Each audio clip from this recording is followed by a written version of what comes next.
It's Monica.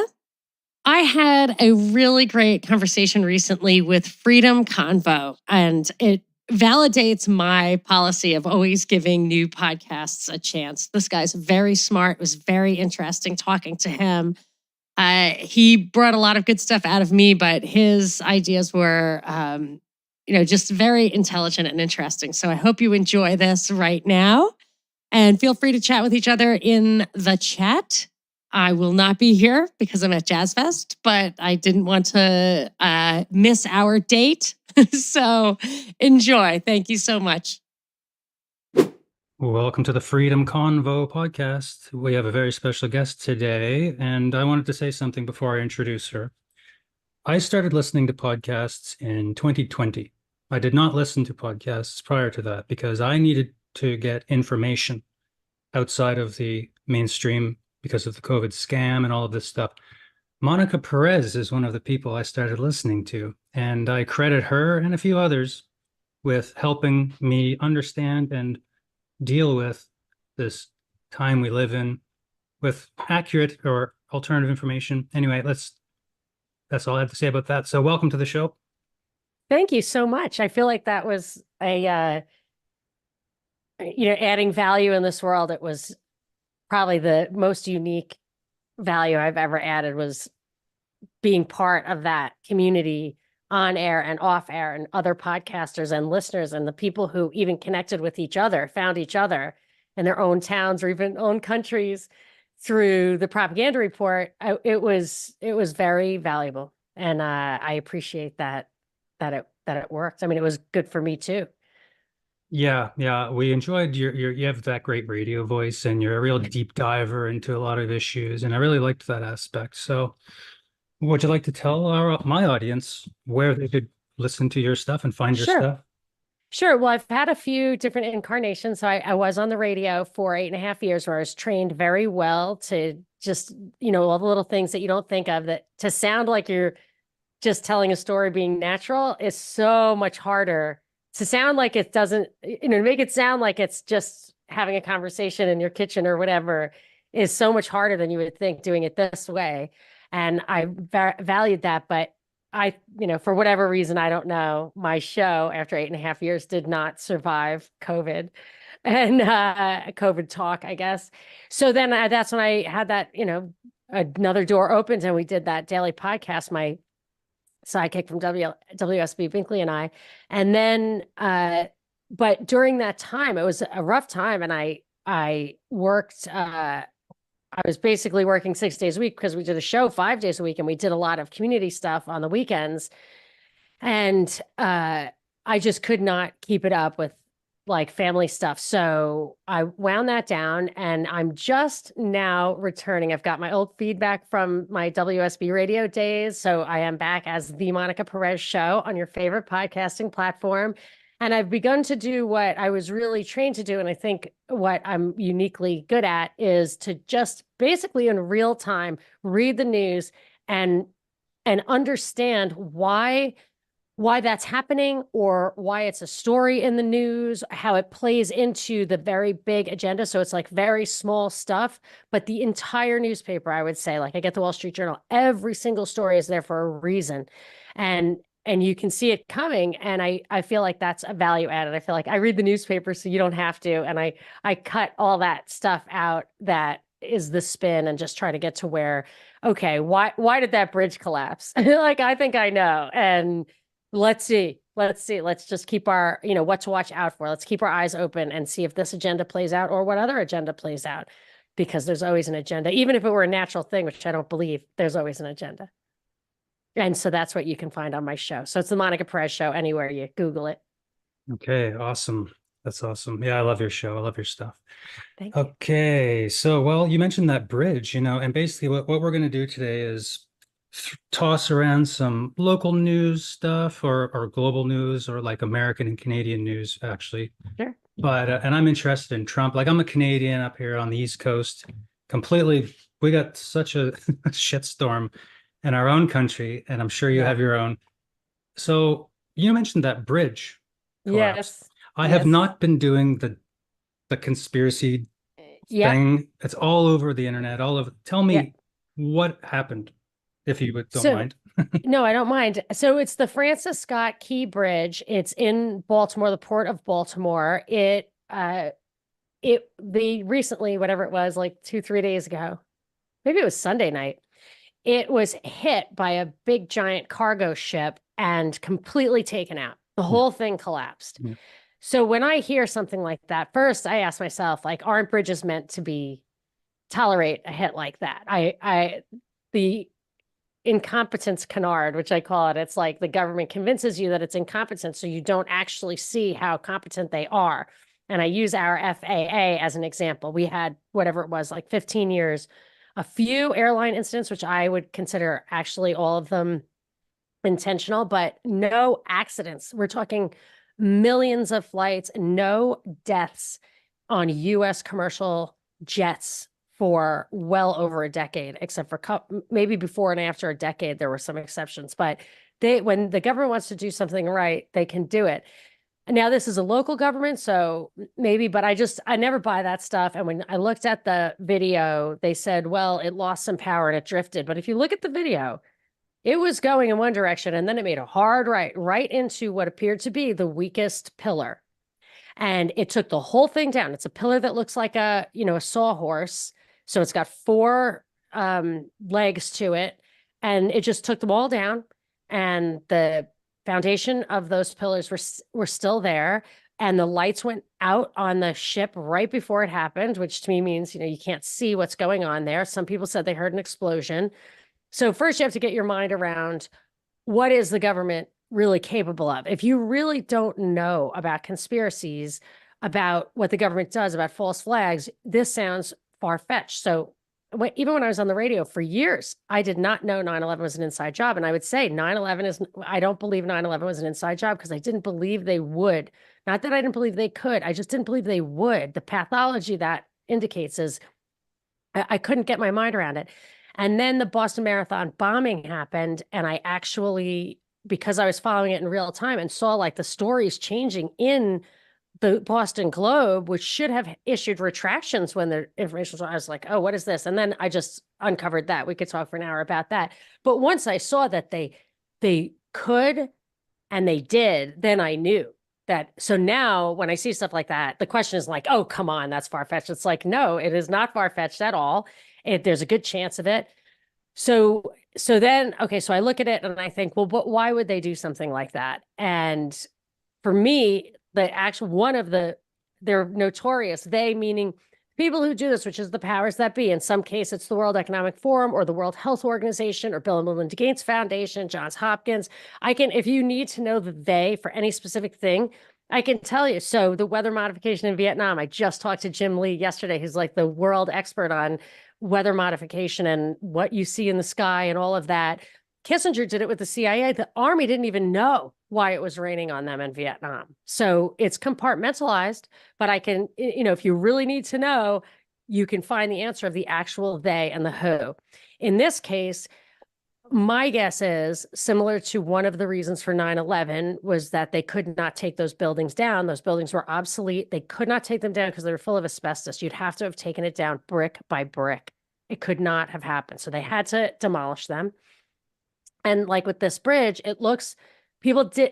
I've gotten reports from people saying that even though there are all these homages to this historic bridge and the newspaper and stuff, people have written to me and said, it was a problem. The bridge was a problem. It swayed. It made people nervous. It was too narrow. It was scary. So the bridge was a problem. And then when I read that port exports LNG, liquefied natural gas, among other things, LNG tankers are gigantic and super dangerous. And I thought that doesn't look like, there's a chance that the corpo governmental continuum, as I say, needed that bridge. That bridge wasn't going to work for them. It was going to interfere with their commercial interests. So what do? Well, you can lobby and rally and try to get support for taking the bridge down, building a new bridge. You'd have to pay for it. The people who like it will want to make it a historic thing. Maybe it was a historic thing. And you have a fight on your hands. You show your cards. And you have to build the new bridge before you take the old bridge down, which will take years because that happened to my town, the Tappan Zee Bridge in New York. If you blow that thing up right now, you've got none of that. Insurance pays for it, and you can start using it as a shipping lane before you build a new bridge. So there are a lot of reasons they could do it, and I would say there's a lot of there's means, motive, and opportunity, and that's what I think about that. Now I could be wrong, but I would say 9 out of 10 times, like you saw with the COVID thing when we were talking about that, you'd be like, oh, they're definitely doing this for that. It's 2 years, not 2 weeks. And these things come true, and that's why we had a big community there during the COVID stuff, because I mean, if you look at it that way, your theory more often predicts an outcome than the official narrative. Yeah.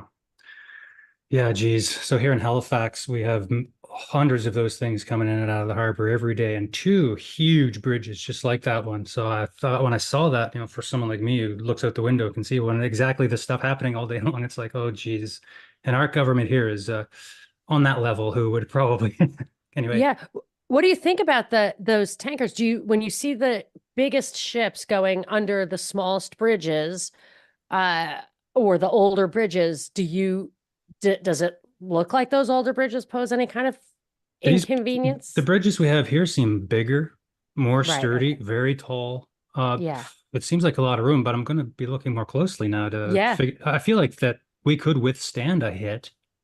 These are huge Yeah. bridges, but again, I don't know. This is crazy. Yeah, this was just a cargo ship. So, I mean, yes, they're super big and heavy, but it was piloted by 2 locals. And I mean, I don't know, but as far as like in the future, if you wanted to push a bigger ship through, I know, see, this is another thing that they count on, that we don't know. You have to have an expert in everything. That's why the beauty of the experiment of extremely limited government was so important, because you can't have any kind of, we're not a democracy or a democratic republic, but you can't have any system like that has a democratic element to it if the people who have a say in it don't really understand what they're being asked to opine on or give their consent to. So that's why you have to have extremely limited government if you want it to be representative, or to be like even anywhere near close to directly representative. Well, that's a good segue, maybe, because on one of the things I wanted to bring up, we don't need to linger on this, but you said a term, anarcho-capitalism, and I'd never heard of this before, but it makes sense to me because I come out of the Marxist university class of people. For 25 years, I was a freaking Marxist anarchist. That's what I called.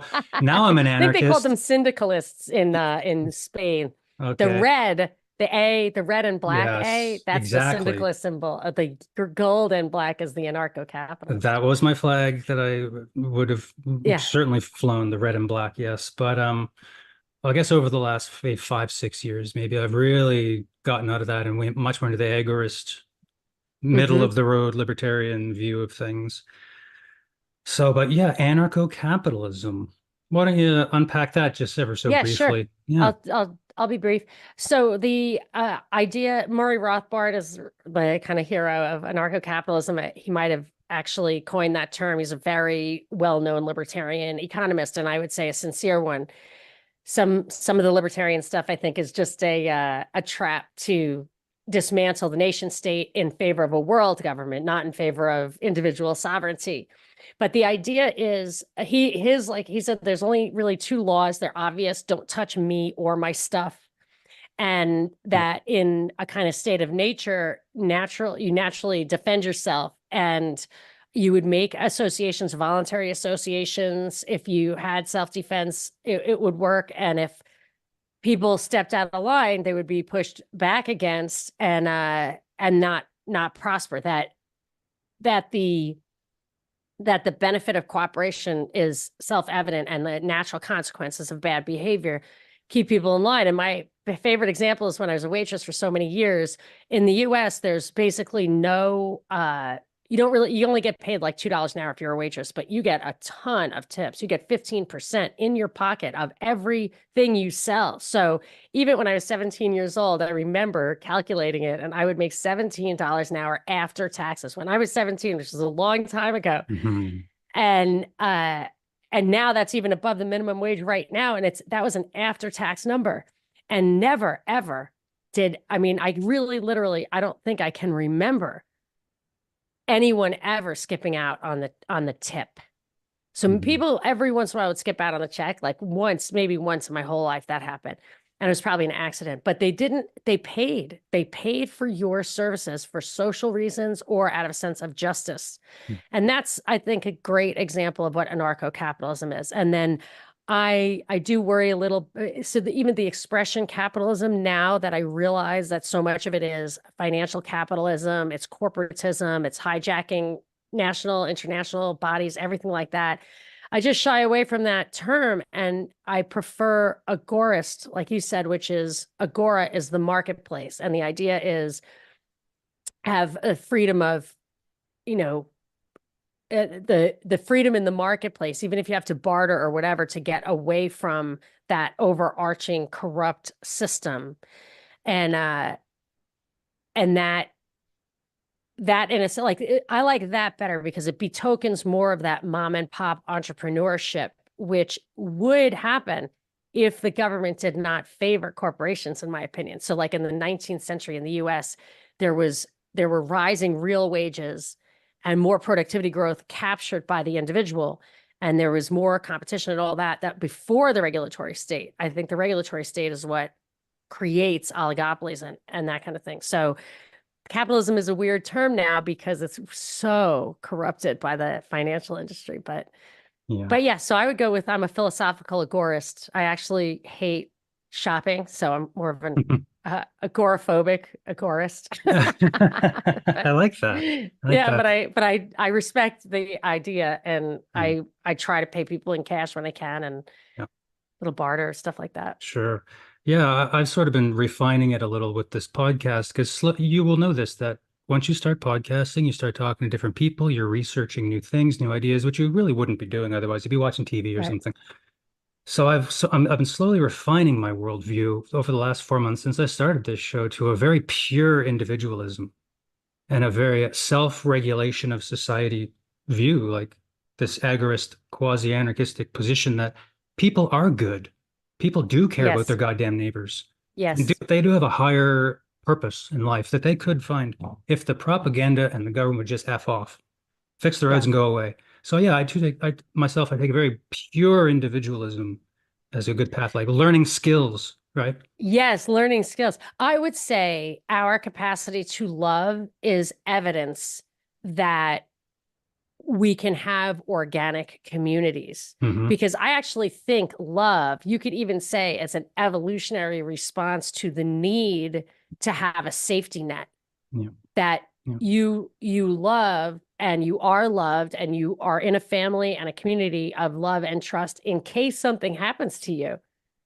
And you're making a deal that, like, it's like marriage, whichever one goes down first, the other one's gonna, have to push you around in that wheelchair. Like, you don't know which one it's gonna be.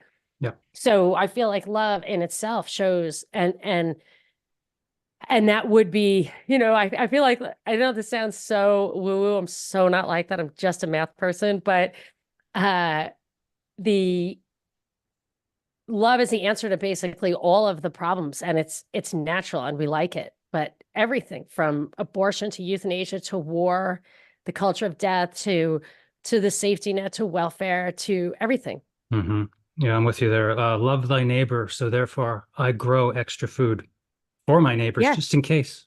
I do consider, I grow a lot of food, and I consider my neighbors in this process all the time because they're not doing it. They're not doing it.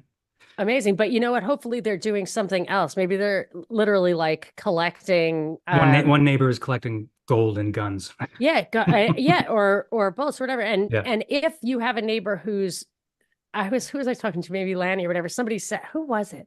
Said, my neighbor's answer was, I'll just take yours. Ha ha ha. And I don't like jokes like that at all. Me neither. Because they mean them.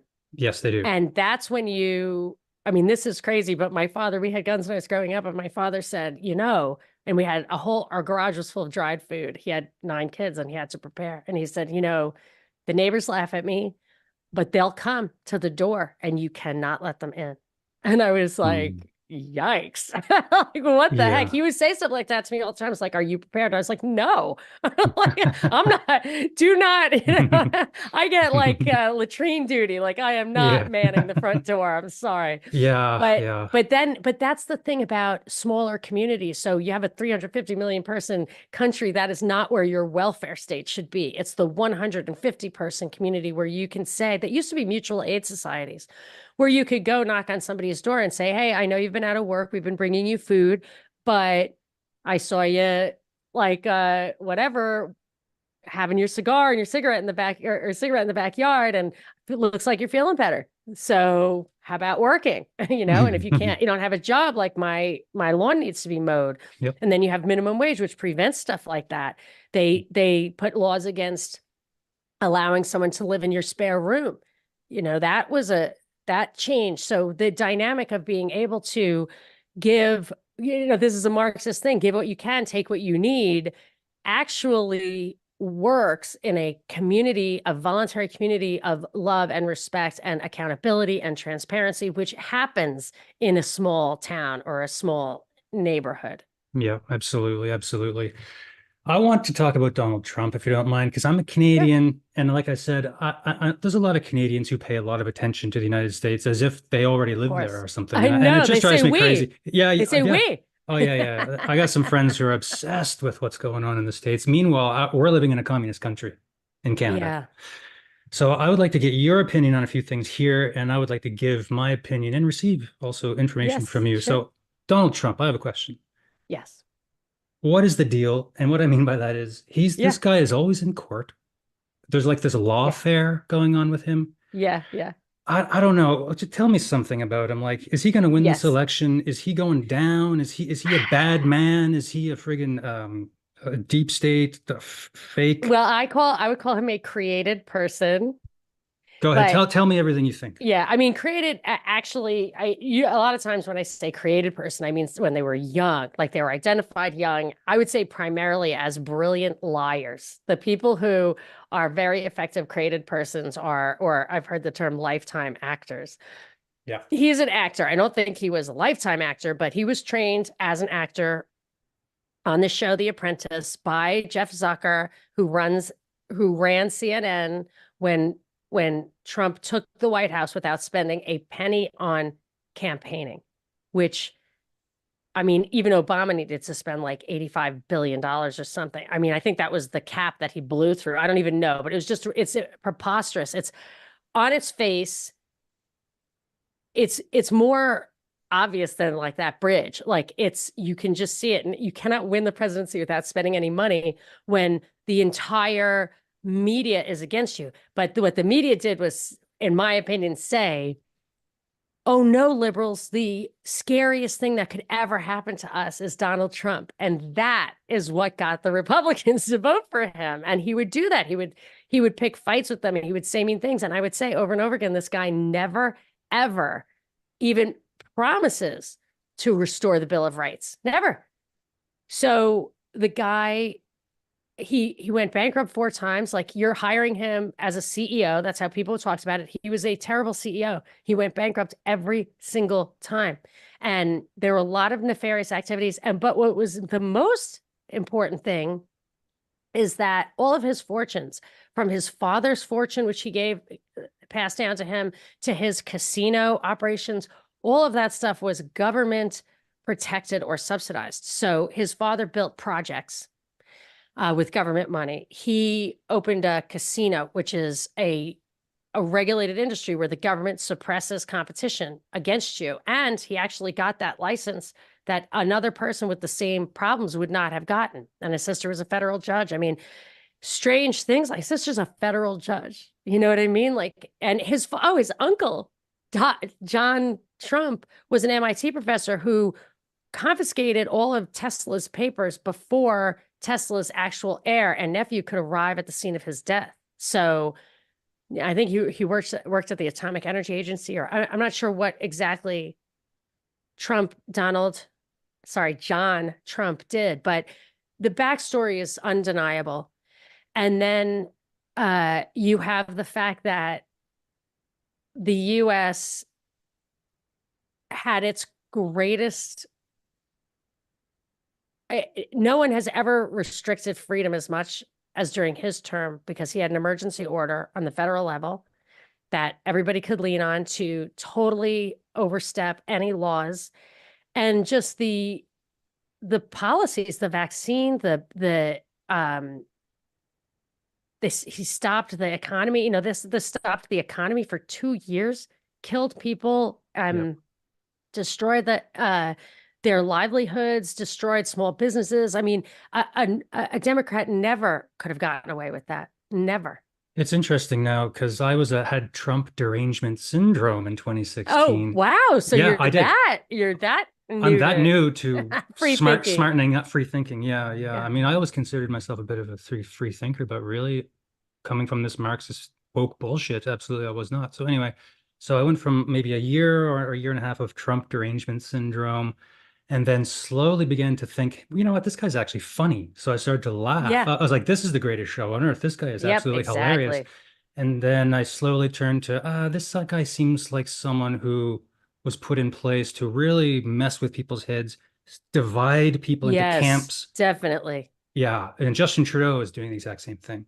What do you think of Justin Trudeau? I never think about him. Oh, you're lucky. Oh, I I never envy think you. about him. I think he's cute, right? That's all Okay, I sure. know is he's cute, and people say he's Castro's son, which I don't believe. Okay, sure. Okay, Uh, that's fine. and that's it. I mean, I just assume that he is in on it like everybody else. I Oh, mean, yeah. even no matter who I look at in the Western Hemisphere at this point, maybe I haven't looked at Obrador in Mexico lately. Some things make sense and some things don't. You've got the enemies list of Maduro and those guys, and then the Evo Morales, I think from what was it with the lithium ion batteries where Bolivia was Bolivia. ousted in a coup, and the Haiti thing. Like, I just think the Western Hemisphere is getting just completely locked down by the internationalists. Yeah, Canada's being opened up for a lot of mining for all this bullshit. Oh yeah, that's so to your point about Marxism, it's this my little joke about the Tavistock and the Rolling Stones. Like, if it's not, it has to be good for it to work as a psyop. So the Marxist stuff has a lot of the critiques of maybe not Marxism, but like modern communism, socialism, especially if you come from like the English or European history, where a lot of the land was gobbled up under feudalism or like a system that I would not respect as an origin of property rights kind of system. So Mhm. then you have this whole structure of society where the elites own everything basically. And then the people, they ushered in democracy. And what are you going to do? To go full communism? Or are you going to say, well, we'll just pay higher taxes and redistribute some of the fruits of this land to you?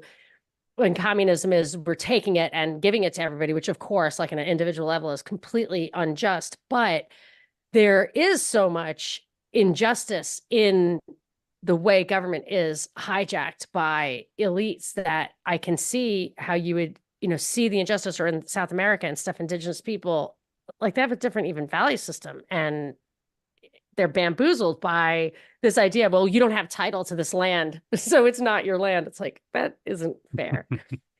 So I think there's something to like the critique, but it's just exploited. Mhm. It's exploited. Like, so I was just saying, like with the mining and everything. So I want to say I'm a free marketer. Like, if you live on a piece of land and there's something underneath it, you can lease it like they do in Pennsylvania and Oklahoma and Texas. That's a great system, I think. Mhm. But when you take these multinational global corporations that may or may not have, probably all of them benefit from unfair laws hijacking other countries, and then you have like a country that doesn't have much of a defense against that, and they say, well, we don't allow foreign investments. Well, they get bombed. you know so the mining and stuff is very important, or Oh, your democratically elected president will probably get killed or ousted. yeah, Like the yeah. lithium thing, like that was what's happened in Bolivia. They have a lithium. Chile has lithium too, but the Bolivian guy said, I'm going to make battery factories. I'm not going to just sell you the lithium for pennies on the pound or whatever. I'm going to, well, I mean, I know it's expensive, but I'm going to build the batteries. And that was it. I Like, heard that was it.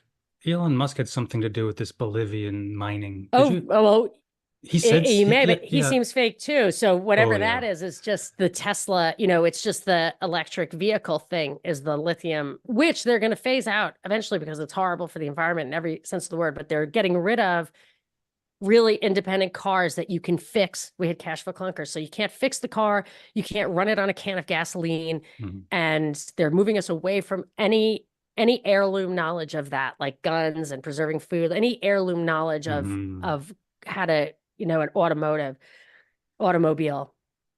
And then they'll get rid of that all too with the 15-minute cities. It's like it's in the plans.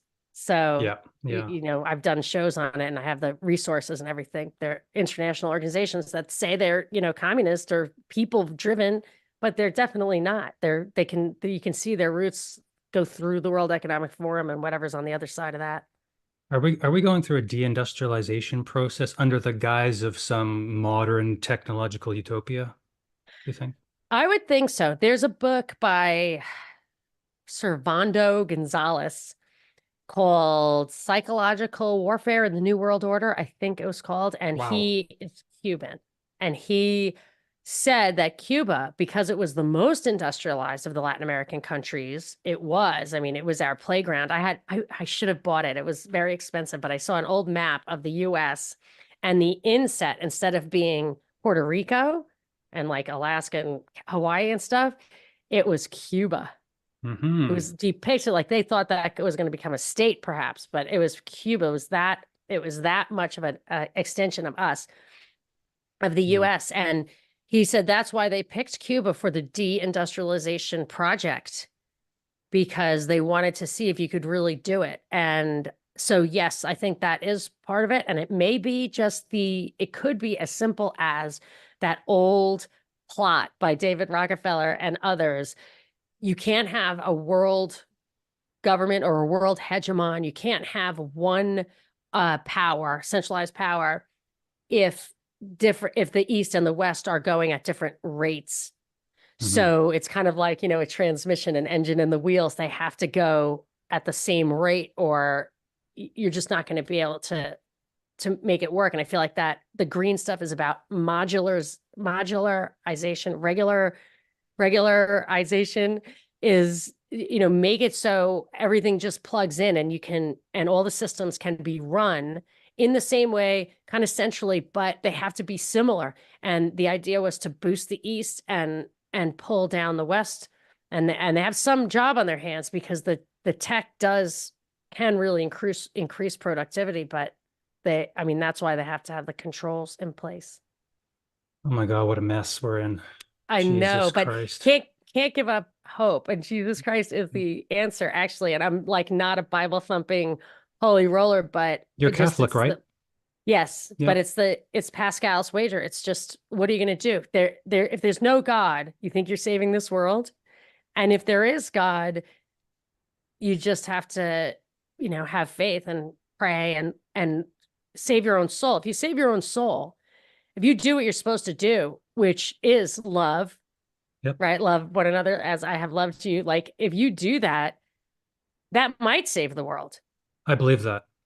But I Yeah, don't think anything else is going to. that's involved in my crafting of a new metaphysical paradigm where going back to the old way of 2018, 2019 thinking is over because of the Yeah. mess we are in now. And to disentangle from this absolute insanity we are living in, we do need a new, I don't know, dislodging and then moving forward in a whole new evolutionary paradigm of thinking, which is very much more faith-based, I think. There's a core of Yeah. the whole process, like from the human heart and the human mind Yeah. outward to the family, to the backyard, to the neighborhood, and out, out, out. So in then out rather than the state down to the individual. Yes, exactly. I totally agree with that. That's a great way of thinking of it. And I would say this, like this is a hard thing for me to say or think. And I'm afraid it will be misinterpreted as giving up. But when you look at history, if you're looking at what we're told is 10,000 years of human civilization, beginning of whatever, maybe this is why, this narrative is so popular right now that we were this technologically advanced and then collapsed. You've heard that for sure. It's Oh, like there I'm was, totally into this stuff, this ancient civilization stuff. Go ahead. okay, well, it may be a little bit of a trick because when I look back, it may be true, may not be true, but I'm maybe like not even look back that far then. Let's just take the last 2000 years, something like that. New technology changes things, and you really, once it's out and it's out on purpose. So like China, I wondered, there's two reasons I speculate that China did not advance in the same way or as quickly as Europe. One was in Europe, you had the separation of church and state, which was competition, and competition to me is like the source of all growth. And in that case, I think that it helped the individual understand their place because they were being vied for by king and pope. Mhm. And then China, I believe, intentionally suppressed technology because they knew it would upend the hierarchy. So I don't know if it was gunpowder or writing or whatever, just keep it under control. And the longer you can keep it under control, the longer you can maintain the status quo. So I feel like it's out. And if you look back at writing or the plow or any of it, it changed everything every time. There was an old show from the 70s. I got to rewatch it to see if it's relevant. It was called Connections. And it was about all those turning points in history. And I just do not think we're going back. I do not think we're going back. And, No. the scariest thing is if they're messing with your DNA, that is super scary. And if vaxes are contagious and they do that, that's very scary. But people scared me about fluoride, and I was fluoridated as fuck when I was a kid, and I can think, I can think. Yeah. Yeah. It's hard to know what psyops to believe and what conspiracies Well, to fluoride take. could be bad, but I'm Sure. just Oh, saying sure. it's not insurmountable. Same thing with whatever this DNA. But I would say other than that, we must have faith in the human being as not an animal, not a machine. Yep. Yep. You You have to did. believe Yes. that. Yes. Yeah. You did a story on your show yesterday about artificial intelligence, and it was a interesting story that you did there. But one aspect of it was they talked about the rationalists. Oh, Uh, yes. Oh my gosh. Yes. Because you you, mentioned that, I pulled out my yeah. book. Oh, These wow. are the Cool. rationalists. Yeah. And this is my little handbook on philosophers. This is Cool. genius. This is Will Yeah. Durant. I I love don't know if he's, philosophy. he might have been a psyop, but he was criticized for bringing intellectualism, history, and stuff like that to the people. So he would do little Okay. seminars at night, and like workers would go.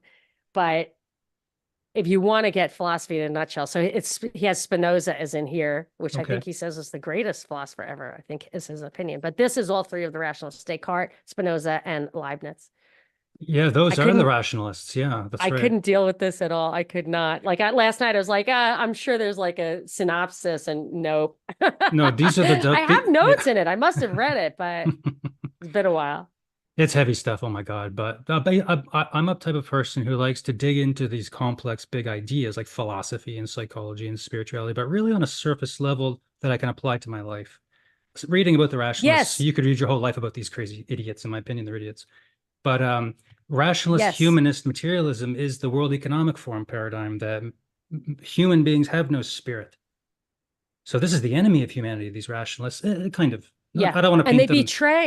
they Go ahead. betray how it doesn't work because they don't love. They don't love us. That's why their Mhm. goals for that's why they're corrupting their own philosophy. Their philosophy would suggest that good would come at the end, and we can see that it doesn't No. because it's so corruptible. Without God or the soul, or you can't love people for themselves because we're too flawed. Yeah. You have to see Jesus or whatever. You have to love one another for God's sake Mhm. because we don't earn it. Yeah. So, Jesus, these people are so crazy. These transhumanists. So, what is their higher power? Well, I would say if you look at this stuff, it's the self, it's Okay. themselves, and they're super elitist. And Mhm. I mean, let me just read. I just Go ahead, opened to the nugget of the whole thing. This is at page please. 100. I underlined something. God may be made manifest by reasons obtained from no other source than the inspection of our own minds. Hello. This was Descartes. So that's the arrogance and the misguidedness and the elitism, because that's purely subjective. If it's our own mind, then each person is purely subjective. And how do you know who's right and who's wrong? Are people equally valuable? No. These people who like the effective altruism think that they're so arrogant. They worship their own intellect, and they believe that it's objectively correct, and that the means justify the ends, and that their judgment will result in the outcome they claim it will. That's objectivism. So, and they would never call themselves an objectivist. That's like what Ayn Rand says, but they must think that if they believe that they can craft the world in their image and have outcomes they can predict. And that's, I mean, I think they're a bunch of idiot pawns who are being really controlled. The controlling mechanism has little nests everywhere of different people are controlled in different ways. They're called birds of a feather. It's how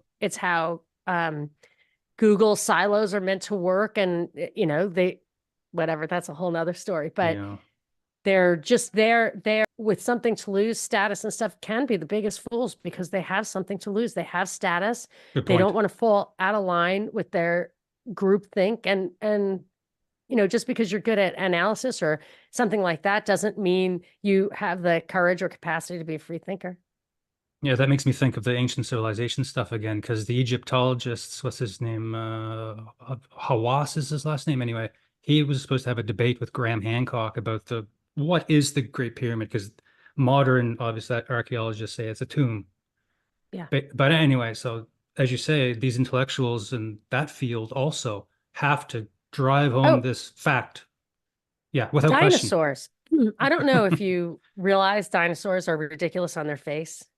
You know what? Has that thought ever occurred to you? I haven't really cracked the seal on this idea. Yeah, you have to. It's just an aha moment, and you're like, "Oh my gosh, it's for kids!" Like you just look at this ridiculous. It's so the silly. bones are all there's no bones on the front page of the National.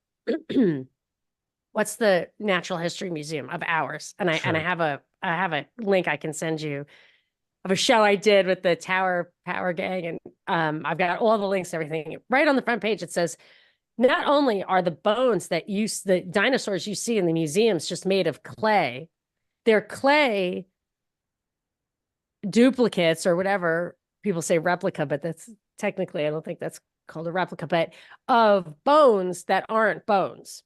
Because bone cannot last 150 million years. So what we do is we carve the bones out of the rock where the bones have been embedded and infiltrated. They're like petrified. But if you look at a petrified tree, it doesn't look like a tree. It looks like a bark with like emeralds in it, like the kind of stuff that infiltrates organic matter and petrifies it. Doesn't look like the original thing. It's that type of crystalline rock or whatever that can demineralize and remineralize, I guess would be a way of saying it, through water and stuff. So if you look at their process, I think they're seeing things, I think they're seeing what they want to see. I don't know. You'd have to really dig in, but I have many, many links, places to start. Wow. I just don't believe it. And there was never there's always been ancient religions, but there's never been ancient dinosaur myths. And they went out on an expedition in like the 1800s. They wanted to, one thing I read said they wanted to basically prove Darwin by proving like evolutionary peaks and troughs. So they went out on a dinosaur. They theorized there would be dinosaur bones. And what do you know? They found them everywhere. Oh, gee whiz. Anyway, but I'm just saying, though, there's industries, there are scientists, paleontologists who I think genuinely believe. I've seen articles written where they're like, the most amazing thing happened. I found a dinosaur bone today and it had chicken meat stuck to it. How could, wow. Like, wow, there's so much we have to learn. It's like, oh my God. And that's Jesus Christ. So it was a chicken bone. I mean, I have trouble with and how do you date that stuff? Anyway, sure. Well, regarding the real world and stuff, it's like sometimes I struggle with some of these. That's not a conspiracy. I'm not saying that that is, but the level of psyop we may be Oh, living yeah. in could be so extreme that Yeah. we would might die of shock if we ever found out the actual truth. Yes. Did you ever hear the story of Catherine Casey, I believe her name was? No. She worked on she was investigating in the 50s for the House Un-American Activities Committee. She was investigating along with Norman Dodd and Renee Wormser. They were investigating the Carnegie Endowment's contribution to, or are foundations, tax exempt foundations, un-American? Do they engage in un-American activities? And she discovered that the Carnegie Endowment wanted to change the culture of the United States, did a study, determined that war would be the fastest way to do it, and then facilitated our entry into World War I, and she lost her mind. She could never work again, could not function. She just couldn't accept it. Gee whiz. Can I ask Because you? that was 1920s, or 19 when they did that work. You can imagine how naive people were then. Mhm. Man, I mean that's a big rabbit hole there, isn't it? World War One and Mm. Earl Grey and all that stuff. Read Prolonging the Agony, or The Hidden History of Secret History of World War One by Doherty. And do you know that one? James Corbett did a great documentary that was pretty good about Probably that. drew from that. Yeah. I think he did actually, but yeah. Yeah, So it's brilliant. let's get to the RFK Jr. for a minute. Sure. What's the deal with his vice president? Can you Oh explain my gosh. what's the deal Well, there? when I heard it was Sergey Brin's ex-wife, I was like, oh my gosh, the Okay, I don't know who that 23andMe is. I don't chick. know who that is. Who is Okay, that? Sergey Brin established Google, founded Google, the way Zuckerberg founded Facebook. And by a coincidence, they were in the same class along with the guy who founded Quora. And I don't know if they were in the same class as Lady Gaga, but they were all in this Center for Talented Youth at Johns Hopkins in the summer when they were teenagers, where only geniuses went. And it wasn't a camp for them, it was a camp to study them. Oh, And Jesus. each one of them, in my opinion, those are created persons. Those are the ones who were given roles. So if you look into Sergey Brin as Google guy, there were, contests and governmental incentives that led to him being the winner of that particular, like being the search engine of the world. So he's super sus, in my opinion. Like all these people to me, Elon Musk and stuff, they're just beards of the CIA, if you want to say, or Yeah. whoever the CIA works for. I don't look at these individuals and try to understand them. I look at them because I want to know their backstory. I want to know when they got plugged in and Mhm. by whom. Yeah. And so I don't know. I think, he was legitimately married to his first wife and they had two kids, but she was also Stanford brat, like SBF, like Bankman Fried from Yeah. FTX, like Yeah. they're, ran around Stanford. Their parents were researchers or professors or whatever. And that will prepare you for this kind of Caroline Ellison, the other one too. She was the MIT brat.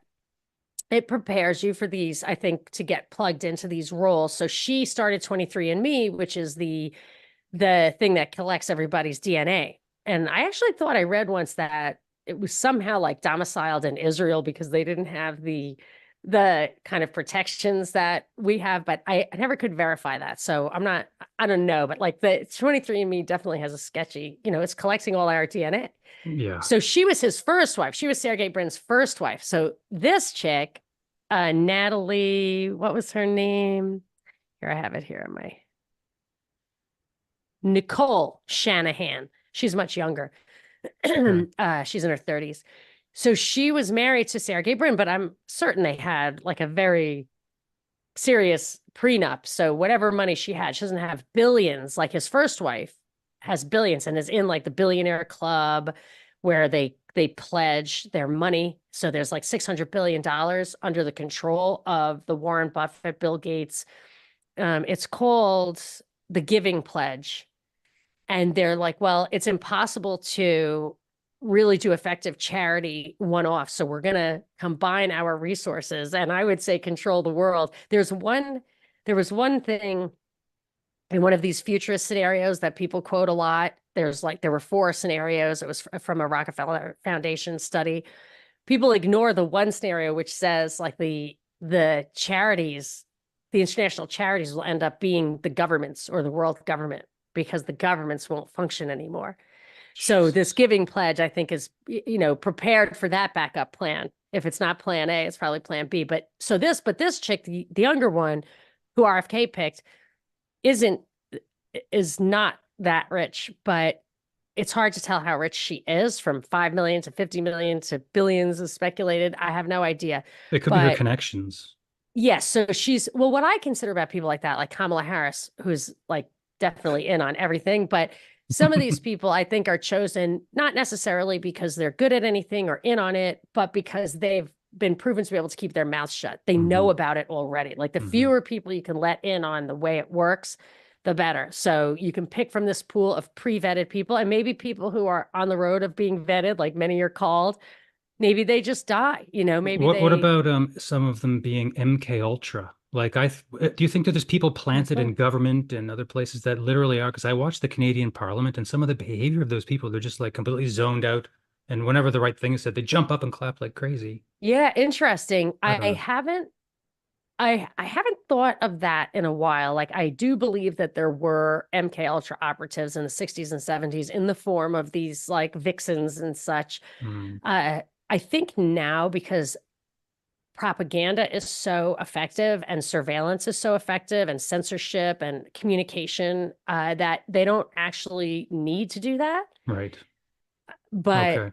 I mean, there are Sure. plenty of, I mean, there's no end to the number of idiots that will just do what they're told. And I think that they choose them out of people who have a lot of vices. I have a friend in Athens who's in Athens, Georgia, where this beautiful young woman was murdered by a criminal Venezuelan illegal immigrant. And now, like, I think they're doing various investigations, but I was not aware of how like really corrupt Athens, Georgia, this like relatively small city, there's no escaping it. But the people who are involved, like, I think that it's, well, I don't want to say anything about those people because it's not like proven. I can't prove it, but just on the bigger picture, say Bill Clinton. I just read this book by Jeremy Kuzmarov called Warmonger about Bill Clinton. And I think it's well known that he was a womanizing, drinking cokehead. And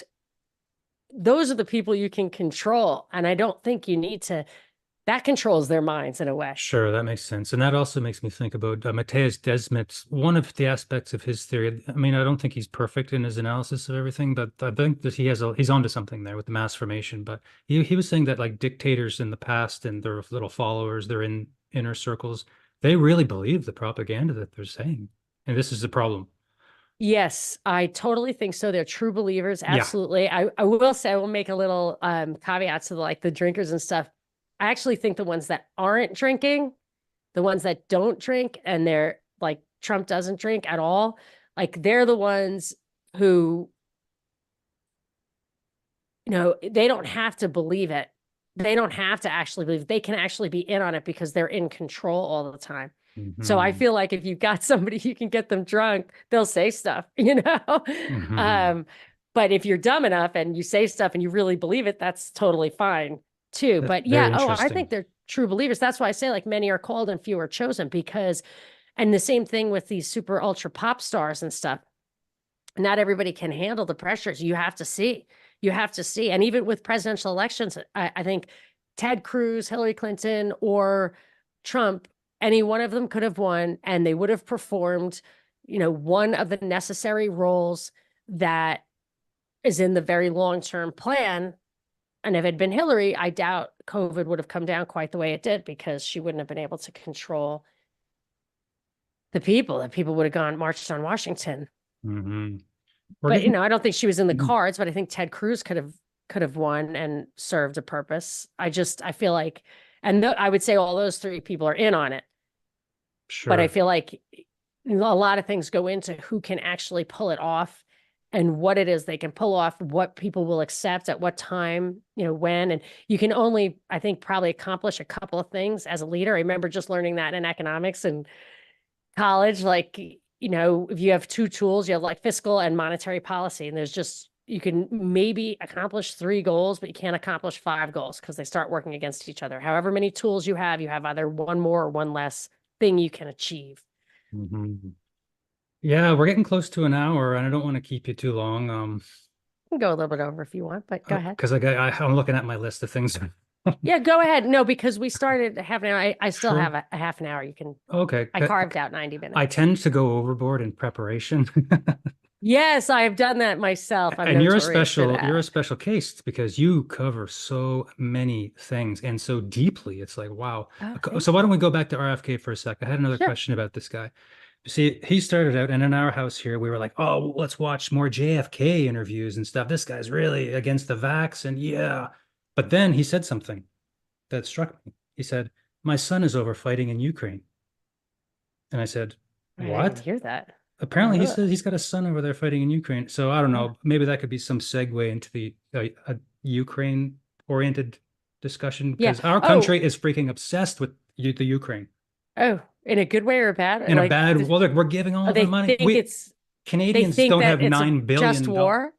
I don't know what's going on, Do they but think it's a just war? I'm saying, do your compatriots think that Ukraine is a just war, or I mean, are they that it delusional? started out it started out probably saying down there that it was that people were completely on board because they saw the families running away from the Oh, guns shooting. So and they look like North Americans just without bringing the color or anything. But so I right. think that the psyop was really good. And even my neighbors were like, "Boy, this stuff in Ukraine." I was like, "Are you kidding me? They're all Nazis." So, Yeah. but anyway, Do they ever so show like 8 years of slaughter mm, on the yeah, eastern 2014. oblasts?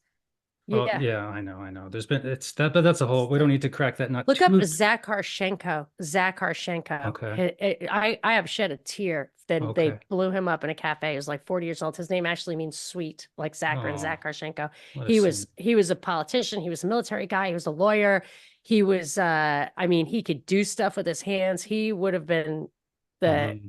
president. I think he might have been the president or whatever, Yeah. but they fucking murdered him. And look at the Odessa, the massacre and the building, the fires and stuff, like what Hmm. they did to those people is Yeah. unconscionable. But anyway, look Yeah. at Yeah. those. People cheering on these types of things because of propaganda really makes me sick because they don't Yeah. understand what you have to put yourself in that place for a little while and try and think about what it might be like, regardless of cheering sides. But anyway, maybe we shouldn't get too much into Ukraine. But did you see that in Canada here when we had the SS soldier in our parliament while Zelensky Oh, was in our oh parliament? yeah.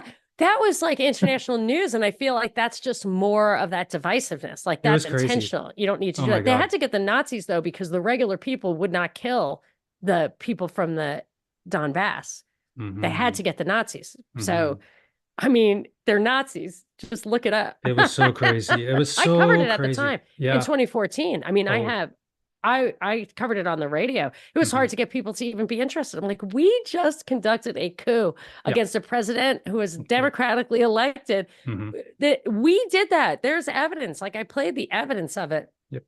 And I said, whatever. I could go on and on, but Yeah. like Yeah. this has been, we have had bloody hands for since 2014. Yeah. You got that creature down there named Victoria Oh, Newland, I think. Vicky the Noodle. Oh my gosh, she's scary. But Oh yeah. anyway, but Yeah, maybe, she was the one. Yeah. yeah, yeah. Oh my God. Okay. So yeah, how about this? No, we can keep going. Go something else. We can hit everything rapid fire if you Okay. want. We'll get a little rapid Whatever you fire going. like. So Whatever you election like. season is coming for half of the world, and we've been this far left paradigm of woke insanity for a while now. So I was watching Jordan Peterson last night talking to, I think, Schellenberger about the W Path files. Have you been following this at all? This Not at is all. okay. Well, basically, I'm going to ask you about the pendulum swing conversation. Sure. You know about that, right? How it might swing from this far left ideology going on in the Western world. Now, if Trump gets in, say, and up here we have this guy Pierre Oliver. I can't even pronounce his name. He was also on the right. So people are predicting, and in the information space on social media, there's this talk about how the leftism is going to start shifting to a more of a right type of authoritarianism, Yeah. which could be very scary. And these WPATH files are leaks of stuff about the American Medical Association with the gender surgery stuff, how information has been dumped out now, and Schellenberger's talking about these surgeries. They know that they're doing things that are wrong. They know they're doing things that are harmful, but they do not care. So things are coming out into the open, and the United Kingdom has banned puberty blockers or whatever for kids. So there's evidence that there is a shift away from the far left into maybe more center, which is a hopeful message, probably. So I don't know. What do you think with this pendulum talk? Are we swinging to the far right? Is Trump coming Yeah. in? What's happening? I think that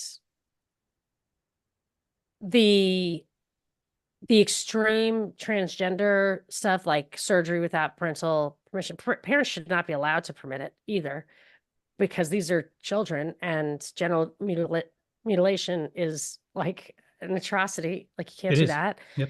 And I think they did it so that they could get people like me to say something like that, because I am always been extremely reluctant as an individualist to generalize about people, about their identities, saying things in general terms about any kind of race or orientation. I just want no part of it. I'm a libertarian. I have a totally free market ideology.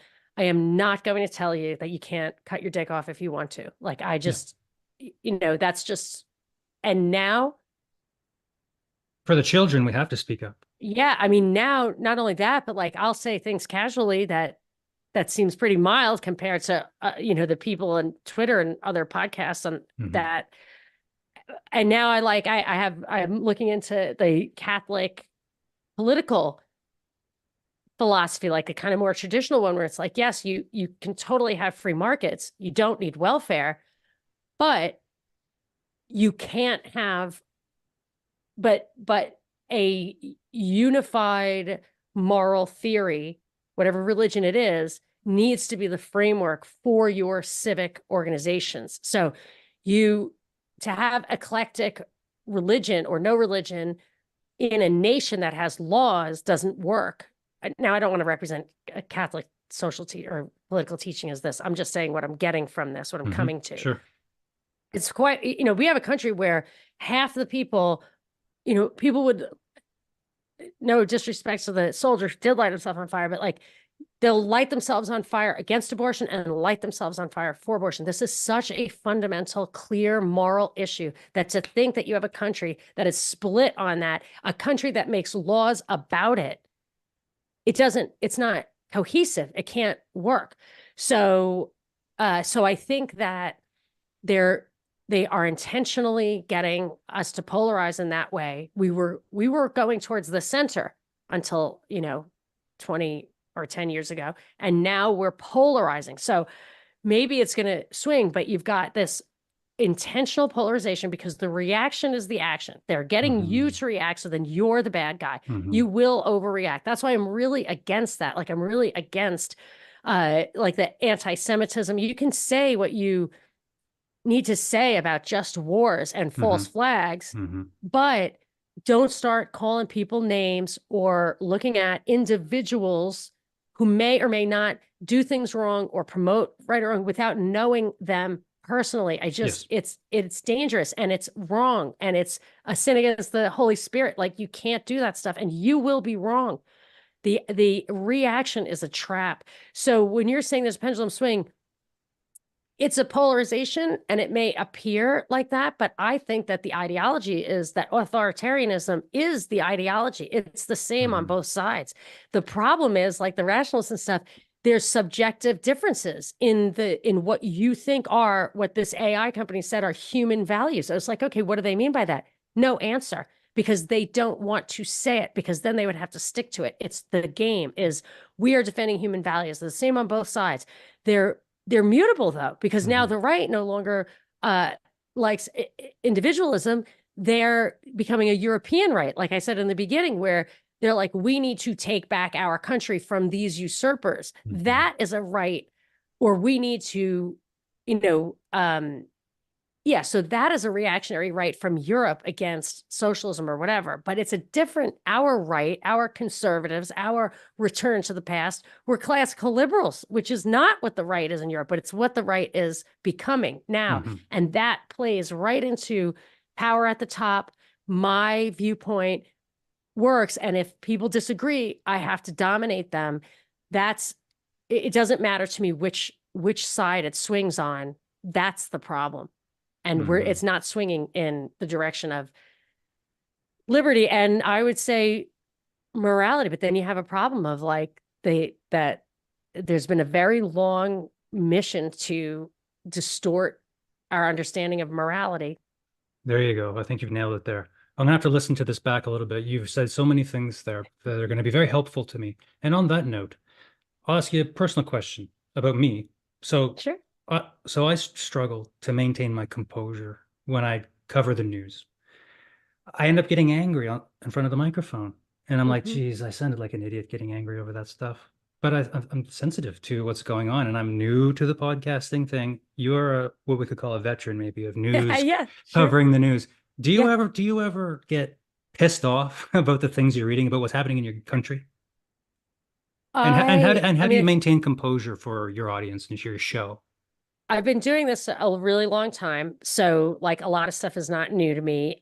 What I used to get really animated about was I would crack the code on something and I would say, "Can you believe it? This smoking Yeah. gun, let me read this to you. Can you believe someone saw MH70 go down right an hour after it lifted? I can't believe they're still searching for this thing, like I would just like, can you believe it?" And it was really true. And I remember one of the producers at the station would say, I really think this stuff keeps you up at night. It's like, yeah, of course it does. What are you talking about? He's like, oh no, the other guys are conjuring that stuff. They don't care. They're just getting a paycheck. And I was like, wow, really? So, but I think the getting angry thing, I do get disgusted. Like if you're, there are already children who went through those surgeries who regret it. And I mean, Hmm. I choke back tears right now talking to you Hmm. because like Sure. that, it's just heartbreaking. I mean, Yep. heartbreaking. Imagine this now. Just I'll let you continue there, but Yeah. Nova Scotia has transgender flags on elementary schools, all of them, junior highs, senior highs, every business and shop you enter in this province, it's there. Yeah. And you sound like a conservative saying that. I know, I But sound crazy. a I care about liberal would have children's said that. freedom. Yeah, children should be Yeah. allowed to be In the children. 60s, the thing about when I moved to California and the first time and realized that they were starting to mandate vaccines. And I was like, this is the crunchy granola state. This is the hands off my body state. This is the don't eat seed oil or whatever, don't eat meat is how they Yeah. think of it. But how could they rectify that in their minds? And I Yeah. would say, protect the children like that. If there is one purpose for government that people seem to agree on, I don't, because obviously it doesn't. And I knew it wouldn't protect the children. Hmm. But yes, it breaks my heart. But I think the reason that uh, I think the anger when you're looking at politics, it comes from a place of frustration because I don't know about you, but for me, when people do get angry about it, it seems to me they still think there's hope for the system. Give up hope. I like this. I think that that's I'm actually sorry, no, no, it's not real wise. hope, That's but wisdom. hope in That's the wisdom. system. Yeah. Yeah. I come out of a bit of a Buddhism sort of frame spiritually, Yes. and giving up hope and finding yourself in the present fully and empowered Yes. is a little bit of a philosophy I like. So, I like Yeah. that. I like that. Give up It's the hope, present the news. in the system. Then the reason I'd still go on and do it and still talk about it, I think the primary thing is that like I've started to do my shows live on YouTube Mhm. on if people want to listen, it's Tuesdays and Mhm. Thursdays at 2 p.m. Pacific, 5 Okay. p.m. Eastern. The Monica Perez Uh show. yes, the Monica Perez show. And it's about 45 minutes and I just do the stories of the day, which is my superpower. Like because I was training to do the radio, I can read the day's news and think about it and tell you what I think in real time, which is Hmm. my unique thing. Yeah. But people will chat. And then I have, I recognize names. They recognize each other. They chat. Some of them have, not in this iteration of my show, but in previous iterations, started podcasts together, become friends. Hmm. And it's fun to laugh. We laugh at it. And if you come in and if you still believe, then you're not going to laugh at it. And and it Hmm. might upset you that we laugh at it. Hmm. However, they're ridiculous and we need to laugh at them, but we need to pay attention to what they're doing because you do want to see it coming, either to prepare, or if in your small town, there are gifted people who are like good lawyer or something, who, if it becomes an activist or knows really how it works, can just rally the troops and say, like, Anthony Raimondo was in Fresno, California when the lockdowns came, and he just knew that you could file an objection to being locked down, and they had to give you a hearing, and the courts were closed. So absolutely anybody, any business wanted to stay open, he would do it free. So, how would you even know that? Like, Hmm. you would know that because we communicate with each other. So the news is, I think it has value. And if I ever don't think so, I'll stop doing it, do something else. Maybe, maybe, Yeah, maybe no. more of this, more philosophy. Yeah, sure. But so I don't believe, I don't, there are probably times when voting can make a difference, like in your town or whatever. I think there are probably times that it gives them a harder, if everybody knows that we're all voting one way, it gives the powers that be a harder time. And maybe they have to like wait till the next round. I'm not totally without hope in any, and I like process. I like defending yourself in court because Hmm. you flex that Yep. law, the meaning of the law. It's good to know that stuff. But yeah, I feel like I don't have hope in the system, but I do think we have to pay attention to the world around us. Yes. But the Yeah, most yeah. important thing Be is being willing to evolve, yeah. being willing to be malleable and change. Because, for example, there's a new political party that just developed through the COVID pandemic in Nova Scotia here, Nova Scotians United. And I've been having them on my show and stuff, and I'm having them on again because I'm liking what I'm hearing. That they really support a tiny government, a self-empowerment model. And I'm like, well, that's what I think. So let's hear more. Let's hear more. And I'm liking what I'm hearing. And it's a freaking political party that you go and you vote for, which is not my, I don't vote. Yeah, and I mean they're not going to wrestle the power back, but they might kick the can. And Mm, I actually believe that human history is just a great long story of kicking the can of tyranny. And sometimes you just, it hits the wall and you're done. You yeah. start over, and that That, the human spirit is essentially libertarian. that's why I'm a spiritual person first and everything else second. And I think I mean, I struggle with that. I sleep at night perfectly fine with this take. Yeah, I mean, I'm an intellectual person. Like I consider myself a rational person. I think they're wrong. Right. I think Yeah. the conclusions they've drawn on the end of rationality, to me, it's God. Hmm. Yeah. And to them, it's themselves, which Hmm. makes me think of like the Gnostics or whatever, but it's God because we're not explaining this. Science can't even explain consciousness. Like my awareness of looking out at my own eyeballs, and you're looking out of your own eyeballs, and those are the only eyeballs you have ever looked out of. And to you, you're the only person whose existence you can verify Hmm. in the universe. Yep. And they think it's a computer, and Yeah. I Yeah. mean, No, or nobody's home. At least we're just a right, but. or that we're just, useless eaters, like mindless eaters. It's not true. And there's just no explaining all the life cannot come from non-life, order from chaos, all the things that defy the science that we're taught, uh, you know, betoken some order outside of this universe. And there is no chance. I never think about the nature of it, like really seriously try to crack the code because We I've looked can't. back. Yeah, have the Greeks, and that's a Buddhist thing. That's well, it's the yogi. He said the question of the existence of God is unanswerable and irrelevant There you go. because That's a Buddha. The Buddha did say yeah, that. People would ask him, "Well, what's the big deal, yeah. man?" He said that we don't know. We don't know. And it was like, "What do you mean we don't know?" Yeah, But that's and fine. you just that's why I feel like the love thing is so important, not only for like the energy you put out, but what's the one like you're the only person in the universe, or you're the only person is in the universe.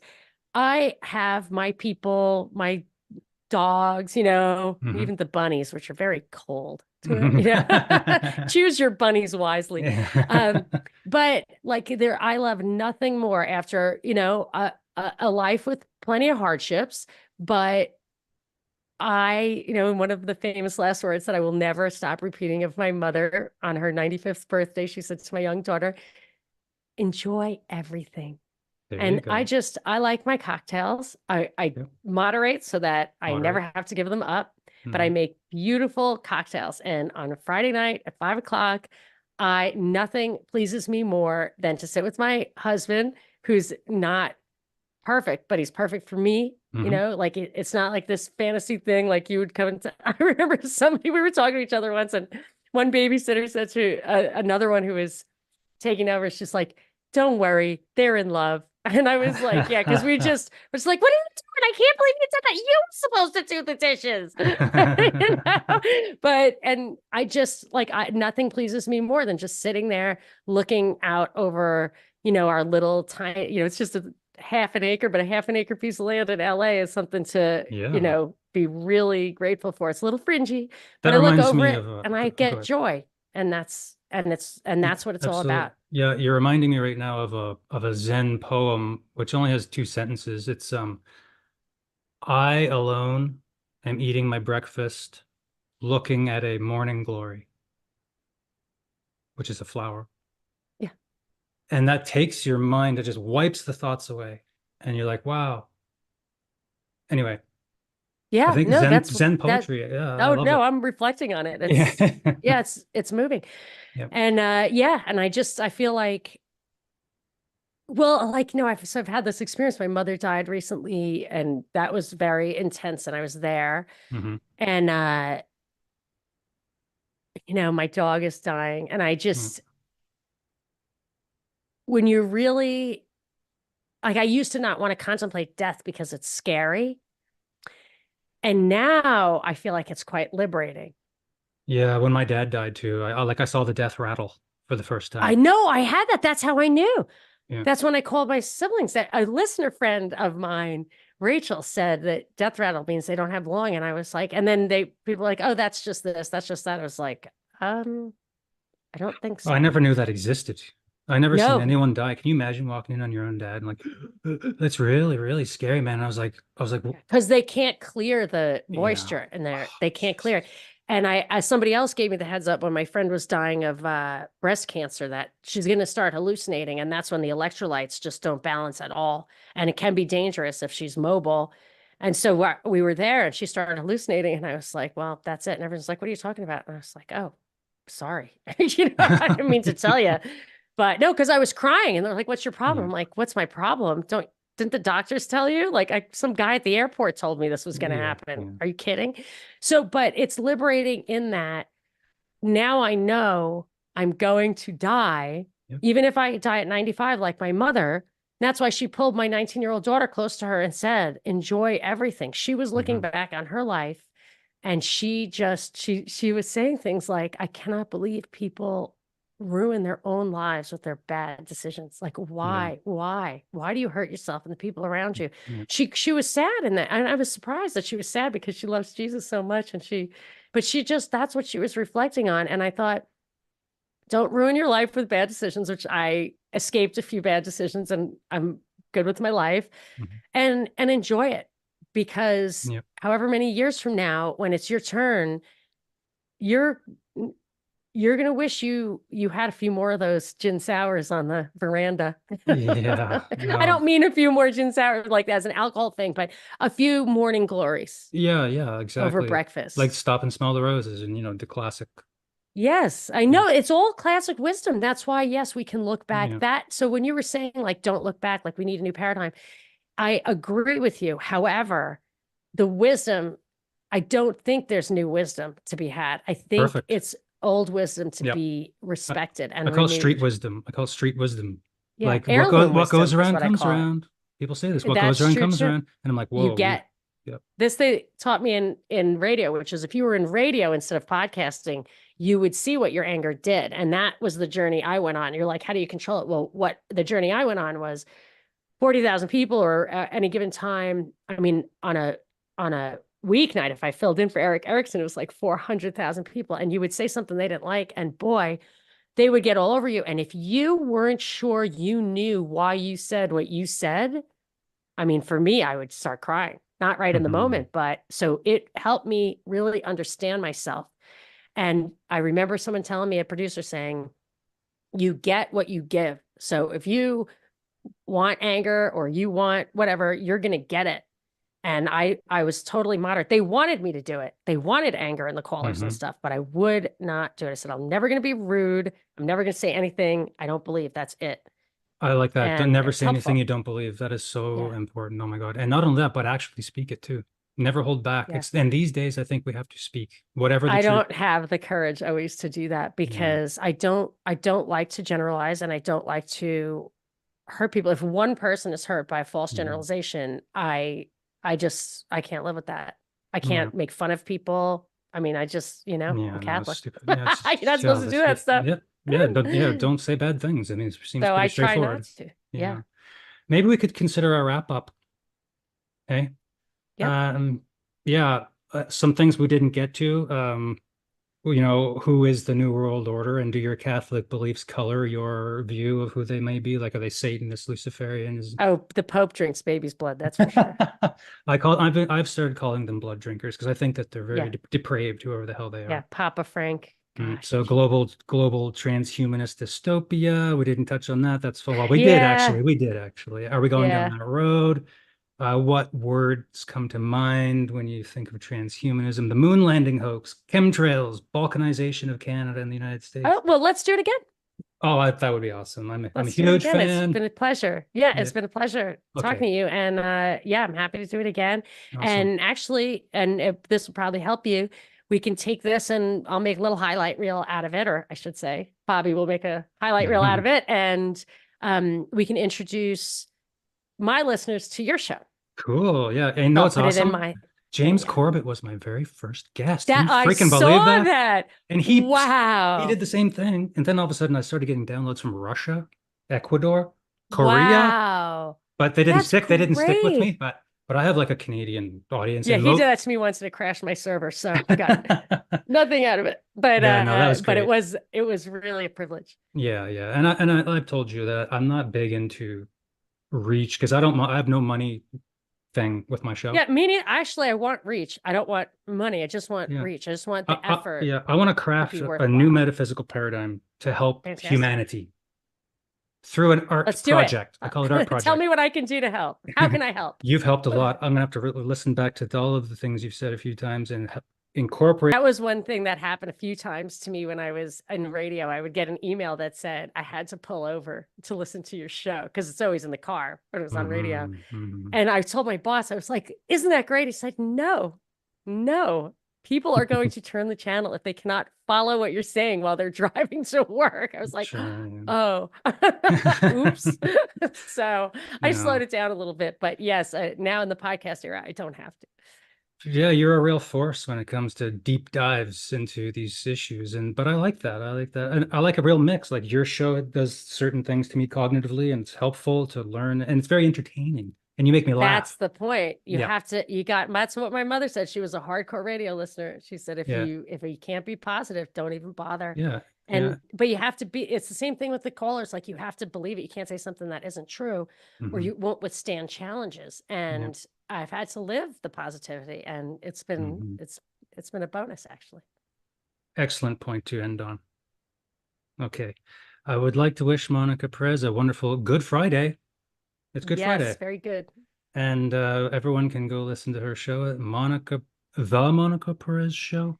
I've gotten taken down a few times. I believe the current URL that will actually function is monicaperezshow.com. But if you Google Monica Perez Show, you will get, I don't know what you'll get, but monicaperezshow.com. And then on your favorite podcasting platform, just type in Monica Perez Show. And that's a great entree. YouTube is like /Monica Perez. And I just love the videos lately because people are interacting and it really helps make it more I've fun. started watching you on YouTube, actually. Yeah. I just find that an easy method. Actually, also Twitter. Yeah, if I'm on Twitter. every once in a while I have to completely wipe my entire YouTube channel because they start striking fast, and if you get 3 strikes, you're out. You know what? So I as should soon as I see a abandon. strike come up, I'm like, Yeah. shit, I've got to. I think I should take the James Corbett road and just forget YouTube altogether and move on to other Yeah, things. it doesn't do me any good. It's just Yeah. very easy for me to interact with it because I Yeah. use StreamYard. Okay. That's all. That's the Okay. only reason I do it. All right. Thank you All so right. much. Well, it was I super fun really, talking I'm so again. glad that you came on the show because I'm a big Union of the Unwanted fanboy. Oh, I listen to all their fantastic. shows too. And in fact, we just did a Canadian. I saw it. I watched it. Yeah, yeah. I Yeah, think we'd had a good chat there. Yeah, Canadian yes, I thought, version almost. And those guys, the yeah, Grimerica boys, they're going to keep doing that. And I don't think I'll yeah, be they're there every time. great. Hopefully they They're, invite me back. I mean, I was so I'm friggin' sure they nervous. will. I was I'm felt sure very they will. privileged to be invited to such a thing, Yeah. but I was very No, you're nervous. good. And You I was got just it. like, fuck the New World Order or whatever. I don't know. You're smart, so Yeah. they'll bring you Okay. back for Okay. sure. Well, I hope so. Okay. Let's end it. We could talk Thank all you so day. much. Oh, next time. Okay. Have a great day and goodbye.